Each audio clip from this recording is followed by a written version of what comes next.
मुढाळे येथील पेट्रोल पंपावरून चोरीला गेलेल्या हायवा डंपरचा वडगाव निंबाळकर पोलिसांनी अवघ्या काही दिवसात यशस्वी उलगडा करत 2 आरोपींना अटक केली आहे। चोरीस गेलेला डंपरही जप्त करण्यात आला असून पुढील तपास सुरू आहे।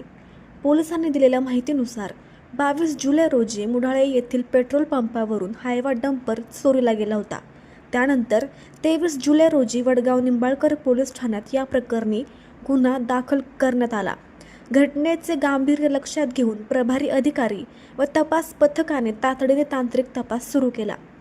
तपासादरम्यान पोलिसांनी मार्गावरील 50 ते 60 सीसीटीव्ही कॅमेऱ्यांचे फुटेज तपासले।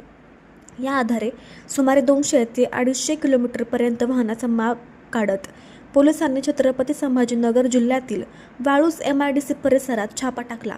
या कारवाईत चोरीला गेलेला हायवा डंपर जप्त करण्यात आला असून 2 आरोपींना अटक केली आहे। दोन्ही आरोपी हे छत्रपती संभाजीनगर जिल्ह्यातील रहिवासी असल्याची माहिती पोलिसांनी दिली। प्राथमिक तपासात आरोपींपैकी एकाने यापूर्वी फिर्यादीच्या भावाच्या डंपरवर चालक म्हणून काम केले होते। या जुन्या ओळखीचा गैरफायदा घेत आरोपींनी पेट्रोल पंपावर उभा असलेला डंपर चोरून नेल्याचे तपासात निष्पन्न झाले। हे संभाजीनगर जिल्ह्यातील आहेत। वडगाव निंबाळकर याबद्दल जे पोलीस फिर्यादी आहेत या डंपर अशाच नवनवीन बातम्या पाहण्यासाठी बारामती वार्तापत्र चॅनलला लाईक करा, शेअर करा, सबस्क्राईब करा आणि बेल आयकॉन प्रेस करा।